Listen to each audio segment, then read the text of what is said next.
നമസ്കാരം. ഞാൻ അഡ്വക്കേറ്റ് മുജീബ് റഹ്മാൻ. ഇന്നത്തെ പ്രധാന നിയമവിശേഷങ്ങളിലേക്ക് സ്വാഗതം. മരുന്നടക്കമുള്ള ഉൽപ്പന്നങ്ങളുടെ ഗുണനിലവാരത്തെക്കുറിച്ച് മനസ്സിലാക്കുവാനുള്ള ഉപഭോക്താവിൻ്റെ അവകാശം ആരോഗ്യത്തോടെയായിരിക്കാനുള്ള മൗലികാവകാശത്തിൻ്റെ ഭാഗമാണെന്ന് സുപ്രീം കോടതി. തെറ്റിദ്ധരിക്കപ്പെടുന്ന പരസ്യങ്ങൾ ഏറുന്നതും അവയെക്കുറിച്ചുള്ള പരാതികൾക്ക് പരിഹാരമില്ലാതെ പോകുന്നതും സൂചിപ്പിച്ചുകൊണ്ടാണ് പരാമർശം.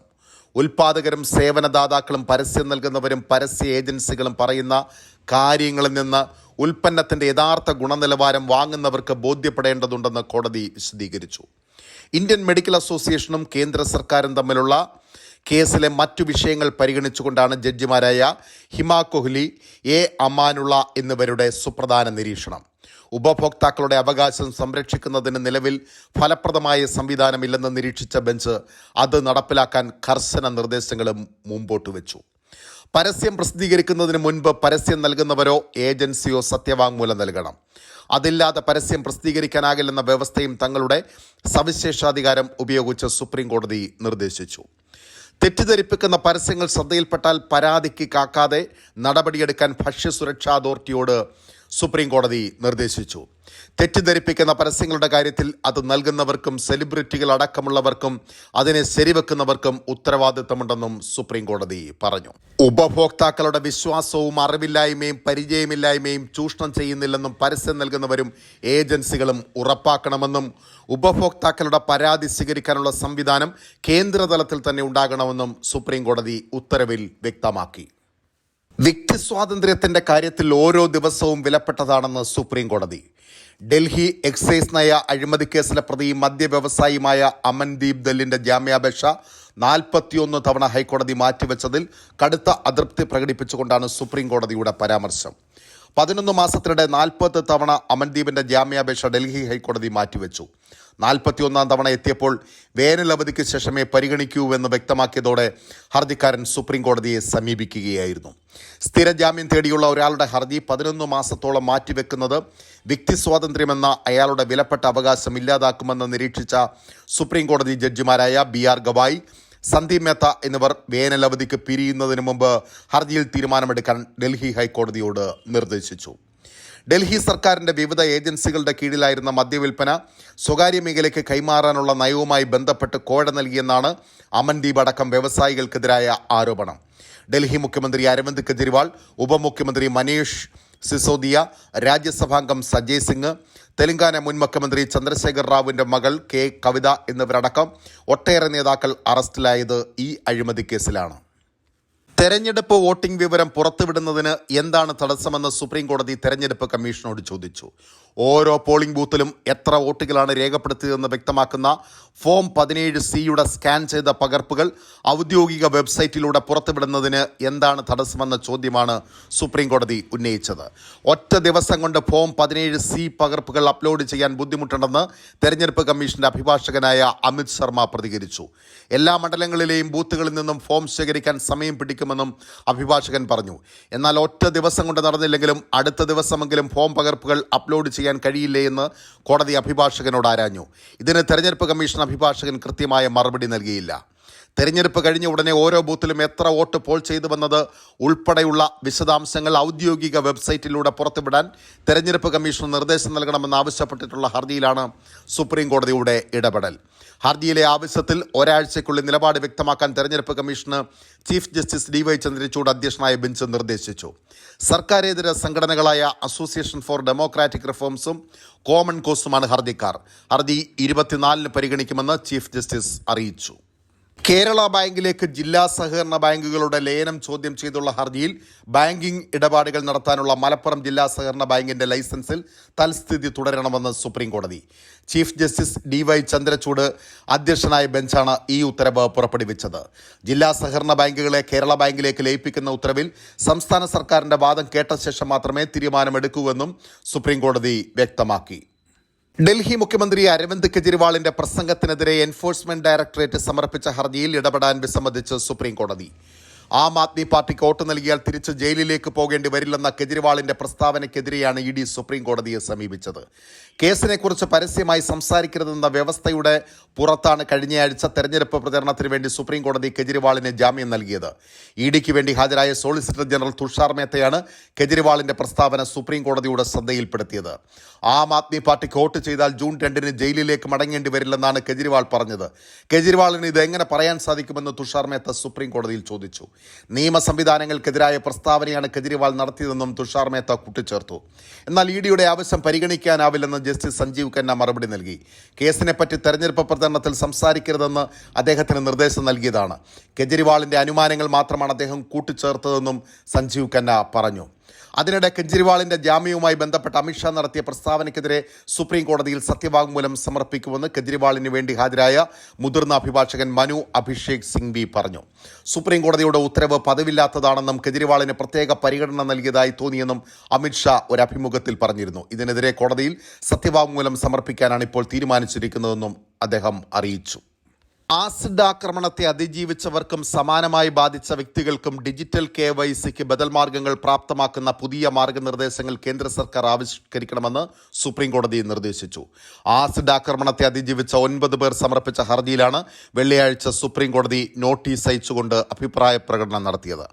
ആസിഡ് ആക്രമണത്തെ അതിജീവിച്ചവരെയും സ്ഥിരമായ കണ്ണുകൾക്ക് പ്രശ്നങ്ങളുള്ള വ്യക്തികളെയും ഉൾക്കൊള്ളുന്ന ഡിജിറ്റൽ നോ യുവർ കസ്റ്റമർ പ്രക്രിയയ്ക്ക് മാർഗനിർദ്ദേശങ്ങൾ സ്ഥാപിക്കാൻ കേന്ദ്ര സർക്കാരിനോട് നിർദ്ദേശിക്കണമെന്നും ഹർജിയിൽ ആവശ്യപ്പെട്ടു. കേന്ദ്ര സർക്കാർ, reserve bank of India, electronics and information technology മന്ത്രാലയം, telecom regulatory authority of India, telecommunications വകുപ്പ്, ധനകാര്യ മന്ത്രാലയം, securities and exchange board of India എന്നിവരോട് chief justice of India DY Chandrachud അധ്യക്ഷനായ ബെഞ്ച് പ്രതികരണം തേടി. ഇതൊരു സുപ്രധാന വിഷയമാണെന്ന് വാദം കേൾക്കുന്നതിനിടെ ചീഫ് ജസ്റ്റിസ് പറഞ്ഞു. കേസ് അടുത്ത വാദം കേൾക്കുന്നതിനായി ജൂലൈയിൽ പരിഗണിക്കും. അപമാനം സഹിച്ച് തങ്ങളുടെ വ്യക്തിപരമായ കഷ്ടപ്പാടുകൾ ഉദ്ധരിച്ച് അടിസ്ഥാന സാമ്പത്തിക ടെലികമ്മ്യൂണിക്കേഷൻ സേവനങ്ങൾ ആക്സസ് ചെയ്യുന്നതിന് വിവിധ നിയന്ത്രണ അധികാരികളുമായും വിവിധ മേഖലകളിലെ പൊതു സ്വകാര്യ സ്ഥാപനങ്ങളുമായി ഒന്നിലധികം തടസ്സങ്ങൾ നേരിട്ടതായും ഹർജിക്കാർ ഹർജിയിൽ പറഞ്ഞു. ഈ ആസിഡ് ആക്രമണത്തെ അതിജീവിച്ചവർ മുതിർന്ന അഭിഭാഷകൻ സിദ്ധാർത്ഥ് ലൂത്ര, അഡ്വക്കേറ്റ് അൻമോൽ ഖേദ, അഡ്വക്കേറ്റ് നിതിൻ സലൂജ എന്നിവർ മുഖേനയാണ് സുപ്രീം കോടതിയെ സമീപിച്ചത്. കേരളത്തിൽ ഉൽപ്പാദിപ്പിക്കുന്ന കള്ളിൽ അനുവദനീയമായ ആൽക്കഹോളിന്റെ അളവ് വർദ്ധിപ്പിക്കുന്നത് സംബന്ധിച്ച് വിശദമായ പഠനം നടത്താൻ സംസ്ഥാന സർക്കാരിനോട് സുപ്രീം കോടതി നിർദ്ദേശിച്ചു. നിലവിൽ 8.13% കള്ളിൽ അനുവദനീയമായ ആൽക്കഹോളിന്റെ അളവ്. ഇത് പുനഃപരിശോധിക്കണമെന്നാവശ്യപ്പെട്ട് കോമളൻ എന്നയാൾ സംസ്ഥാന സർക്കാരിനെ കക്ഷി ചേർത്ത് സമർപ്പിച്ച ഹർജിയിലാണ് സുപ്രീം കോടതിയുടെ നിർദ്ദേശം. Justice PS Narasimha, justice Aravind Kumar എന്നിവരടങ്ങിയ ബെഞ്ചാണ് ഇത് സംബന്ധിച്ച് നിർദ്ദേശം നൽകിയത്. പഠനത്തിനായി കേരളത്തിന് 4 മാസമാണ് കോടതി അനുവദിച്ചത്. ഈ സമയത്തിനുള്ളിൽ വിശദമായ പഠനം നടത്തി കോടതിയെ വിവരം ധരിപ്പിക്കണം. കേസ് 4 മാസത്തിന് ശേഷം വീണ്ടും പരിഗണിക്കും. ഈ റിപ്പോർട്ടിന്റെ അടിസ്ഥാനത്തിലായിരിക്കും കേരളം കള്ളിന്റെ ആൽക്കഹോളിന്റെ ശതമാനം സംബന്ധിച്ച് തീരുമാനമെടുക്കുക. നേരത്തെ കള്ളിലെ ആൽക്കഹോൾ ശതമാനം പുനഃപരിശോധിക്കണമെന്ന ഹർജിയെ കേരളം എതിർത്തിരുന്നു. കേരള സർവകലാശാലയിലെ TN അനിരുദ്ധൻ അധ്യക്ഷനായ സമിതിയുടെ ശുപാർശയുടെ അടിസ്ഥാനത്തിലാണ് കള്ളിൽ ആൽക്കഹോളിന്റെ അംശം വർദ്ധിപ്പിക്കണമെന്ന് ഹർജിക്കാരൻ ആവശ്യപ്പെട്ടത്. തെങ്ങിൽ നിന്ന് ചെത്തിയെടുക്കുന്ന കള്ളിൽ 9.59%, സാഗോ പനയിൽ നിന്നെടുക്കുന്ന കള്ളിൽ 8.24%, സാദാ പനങ്കളിൽ 8.13% ആൽക്കഹോൾ അളവ് കൂട്ടാമെന്നായിരുന്നു സമിതിയുടെ നിർദ്ദേശം. എന്നാൽ കള്ളിൽ 8.1%-ലധികം ആൽക്കഹോൾ കാണുന്നത് ഈതയിൽ ആൽക്കഹോൾ അധികമായി ചേർക്കുന്നത് കൊണ്ട് മാത്രമാണെന്ന് കേരളം വാദിച്ചു. കള്ളിൽ ചാരായമായോ സ്പിരിറ്റ് പോലെ വാറ്റിയെടുത്ത മദ്യത്തിന്റെ രൂപത്തിലോ ഈതയിൽ ആൽക്കഹോൾ കള്ളിൽ ചേർക്കുന്നത് പ്രകൃതിദത്തമായ ദ്രാവകത്തിലെ വിദേശ പദാർത്ഥമായി മാത്രമേ കണക്കാക്കാൻ സാധിക്കുകയുള്ളൂവെന്നും സംസ്ഥാനം കോടതിയെ അറിയിച്ചു. ബ്യൂറോ ഓഫ് ഇന്ത്യൻ സ്റ്റാൻഡേർഡ്സിന്റെ സ്പെസിഫിക്കേഷൻ കള്ളിലെ ഈതയിൽ ആൽക്കഹോൾ അംശം 20 ഡിഗ്രി സെൽഷ്യസിൽ 5 മുതൽ 8% വരെ ആയിരിക്കണമെന്ന് വ്യവസ്ഥ ചെയ്തിട്ടുണ്ടെന്നും സംസ്ഥാനം ചൂണ്ടിക്കാട്ടി. ജബലിയയിലും റാഫയിലും കൂട്ടക്കുരുതി തുടരുന്നതിനിടെ ഇസ്രായേലിനെതിരായ വംശഹത്യാ കേസിൽ അന്താരാഷ്ട്ര നീതിന്യായ കോടതിയിൽ വാദം കേൾക്കൽ ആരംഭിച്ചു. റാഫേൽ ഇസ്രായേലിന്റെ സൈനിക കടന്നുകയറ്റം ഗാസയിലെ പലസ്തീനികളുടെ നിലനിൽപ്പിന് ഭീഷണിയാണെന്നും വെടിനിർത്തലിന് ഉത്തരവിടാൻ അടിയന്തര നടപടി വേണമെന്നും ദക്ഷിണാഫ്രിക്ക ഹേഗിലെ അന്താരാഷ്ട്ര നീതിന്യായ കോടതിയിൽ ആവശ്യപ്പെട്ടു. റാഫേൽ എന്ന പലായനം തുടരുകയാണെന്നും 6.5 ലക്ഷത്തോളം പേർ പലായനം ചെയ്തുവെന്നും കരയാക്രമണത്തിന് മുന്നോടിയായി ഇസ്രായേൽ കൂടുതൽ സൈനികരെ മേഖലയിൽ വിന്യസിച്ചുവെന്നും പ്രധാന ഇടനാഴികൾ അടച്ചതോടെ മെയ് 6 മുതൽ ഗാസയിൽ മരുന്നുകൾ എത്തിയിട്ടില്ലെന്നും ലോകാരോഗ്യ സംഘടന പറഞ്ഞു. ആശുപത്രികൾ ഒഴിപ്പിക്കാൻ ഇസ്രായേൽ ഉത്തരവിട്ടിട്ടുണ്ട്. ഇന്ധനമില്ലാത്തതിനാൽ മറ്റിടങ്ങളിലേക്ക് പോകാനാവാത്ത സ്ഥിതിയാണെന്നും ദക്ഷിണാഫ്രിക്ക കോടതിയെ അറിയിച്ചു. ജാർഖണ്ഡ് മുൻ മുഖ്യമന്ത്രി ഹേമന്ത് സോറന്റെ ഹർജി അവധിക്കാല ബെഞ്ചിലേക്ക് മാറ്റി സുപ്രീം കോടതി. ചൊവ്വാഴ്ച അവധിക്കാല ബെഞ്ച് ഹർജി പരിഗണിക്കുമെന്ന് ജസ്റ്റിസ് സഞ്ജീവ് ഖന്ന അധ്യക്ഷനായ ബെഞ്ച് അറിയിച്ചു. തെരഞ്ഞെടുപ്പ് കണക്കിലെടുത്ത് ഇടക്കാല ജാമ്യം അനുവദിക്കണമെന്ന് ഹേമന്ത് സോറന് വേണ്ടി ഹാജരായ മുതിർന്ന അഭിഭാഷകൻ കപിൽ സിബൽ ആവശ്യപ്പെട്ടു. ഇത് എതിർത്ത ഇഡി ഹർജിയിൽ നിലപാട് അറിയിക്കാൻ കൂടുതൽ സമയം വേണമെന്ന് ആവശ്യപ്പെട്ടു. അടിയന്തരമായി പരിഹരിക്കേണ്ട പ്രശ്നങ്ങളുണ്ടെന്ന് പ്രഥമ ദൃഷ്ട്യാ ബോധ്യപ്പെടാത്ത പക്ഷം ഇടക്കാല ഉത്തരവ് പുറപ്പെടുവിക്കാൻ കഴിയില്ലെന്ന് ജസ്റ്റിസ് സഞ്ജീവ് ഖന്ന നിലപാടെടുത്തു. ഗുജറാത്ത് കലാപത്തെക്കുറിച്ച് BBC പ്രസിദ്ധീകരിച്ച ഡോക്യുമെന്ററിയിൽ നഷ്ടപരിഹാരം ആവശ്യപ്പെട്ട് നൽകിയ ഹർജി പരിഗണിക്കാനാവില്ലെന്ന് ഡൽഹി ഹൈക്കോടതി. ഇന്ത്യ ദി മോദി ക്വസ്റ്റ്യൻ എന്ന പേരിൽ BBC പ്രസിദ്ധീകരിച്ച ഡോക്യുമെന്ററി രാജ്യത്തെയും പ്രധാനമന്ത്രിയെയും അപകീർത്തിപ്പെടുത്തിയെന്ന് കാട്ടിയാണ് ഡൽഹി ഹൈക്കോടതിയിൽ ഹർജി സമർപ്പിച്ചത്. രാജ്യത്തെ അപകീർത്തിപ്പെടുത്തിയതിന് BBC നഷ്ടപരിഹാരം നൽകണമെന്നും ഹർജിയിൽ ആവശ്യപ്പെട്ടു. ഒരു NGO ആണ് ഹർജിയുമായി കോടതിയെ സമീപിച്ചത്. എന്നാൽ ഹർജി പരിഗണിക്കാനാവില്ലെന്ന് ജസ്റ്റിസ് അനൂപ് ജയറാം ഭംഭാനി അറിയിച്ചു. മെയ് 22-ന് മറ്റൊരു ബെഞ്ചിന് മുമ്പാകെ ഹർജി വാദം കേൾക്കുന്നതിന് ലിസ്റ്റ് ചെയ്യാമെന്നും ഹൈക്കോടതി വ്യക്തമാക്കി. ഡോക്യുമെന്ററി പ്രസിദ്ധീകരിച്ചതിലൂടെ പ്രധാനമന്ത്രി നരേന്ദ്രമോദിയും രാജ്യവും അപമാനിക്കപ്പെട്ടു. ഇതിന് നഷ്ടപരിഹാരമായി BBC 10,000 കോടി രൂപ നൽകണമെന്നാണ് ഹർജിക്കാർ ആവശ്യപ്പെട്ടത്. ഡോക്യുമെന്ററി പ്രധാനമന്ത്രിയുടെയും രാജ്യത്തിന്റെയും ഗുജറാത്ത് സർക്കാരിന്റെയും സൽപ്പേരിനെ പരിഹരിക്കാനാവാത്ത രീതിയിൽ കളങ്കപ്പെടുത്തിയെന്നും ഹർജിക്കാരൻ കൂട്ടിച്ചേർത്തു. മോദി മുഖ്യമന്ത്രിയായിരിക്കെ 2002-ൽ നടന്ന ഗുജറാത്ത് കലാപത്തെ ആസ്പദമാക്കിയാണ് BBCയുടെ ഡോക്യുമെന്ററി. 2023 ജനുവരിയിൽ 2 ഭാഗങ്ങളായാണ് BBC ഡോക്യുമെന്ററി പ്രസിദ്ധീകരിച്ചത്. ഇത് പുറത്തിറങ്ങിയ ഉടൻ കേന്ദ്ര സർക്കാർ ഡോക്യുമെന്ററി നിരോധിച്ചിരുന്നു. ഇതിനു മുമ്പ് ഗുജറാത്ത് ആസ്ഥാനമായി പ്രവർത്തിക്കുന്ന ഒരു NGO നൽകിയ ഹർജിയിൽ ഡൽഹി ഹൈക്കോടതി BBCക്ക് നോട്ടീസ് അയച്ചിരുന്നു. CPIM നേതാവ് P. ജയരാജനെ വീടാക്രമിച്ച് കൊലപ്പെടുത്താൻ ശ്രമിച്ച കേസിൽ പ്രതികളെ വെറുതെ വിട്ട കേരള ഹൈക്കോടതി വിധിക്കെതിരായ ഹർജിയിൽ സുപ്രീം കോടതി നോട്ടീസ്.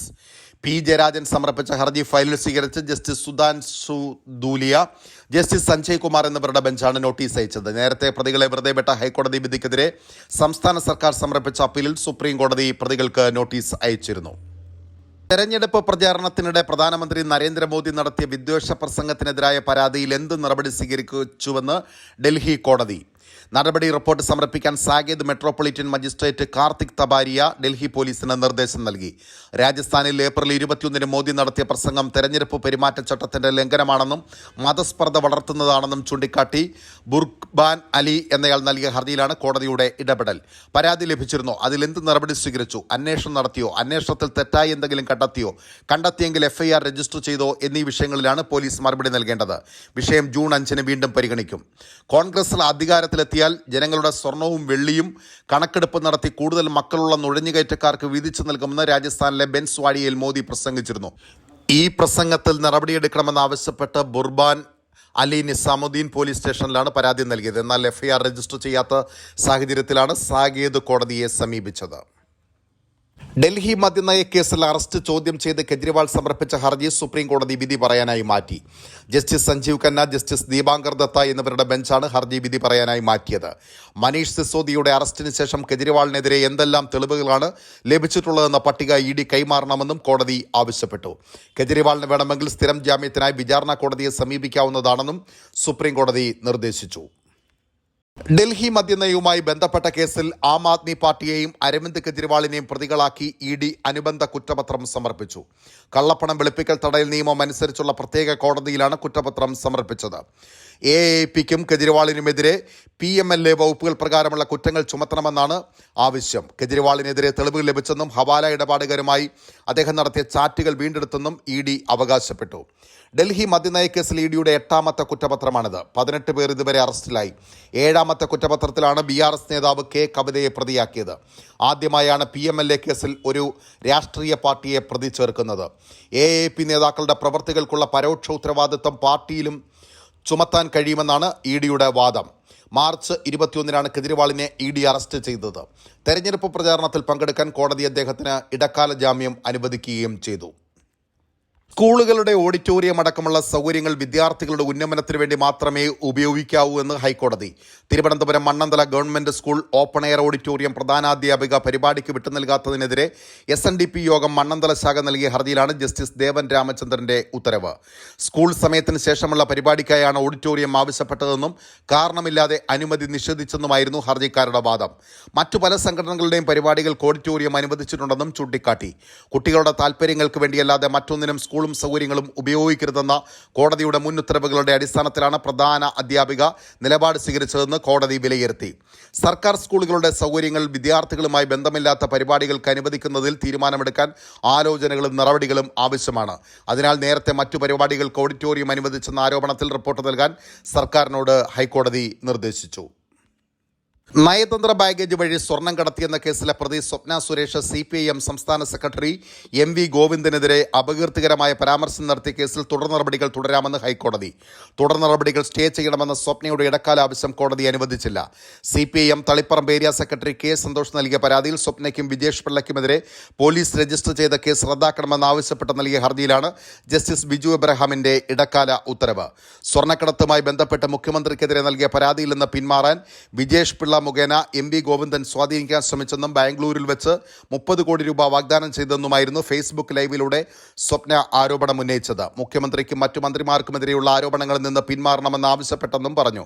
ഇതിൽ ഗൂഢാലോചന, വ്യാജരേഖ ചമയ്ക്കൽ, കലാപശ്രമം തുടങ്ങിയ വകുപ്പുകൾ ചുമത്തിയാണ് സ്വപ്നയ്ക്കും വിജേഷിനുമെതിരെ കേസെടുത്തത്. ചോദ്യം ചെയ്യലിന് ഹാജരാകാൻ നിർദ്ദേശിച്ച് പോലീസ് നൽകിയ നോട്ടീസ് ഹൈക്കോടതി നേരത്തെ സ്റ്റേ ചെയ്തെങ്കിലും പിന്നീട് പിൻവലിച്ചു.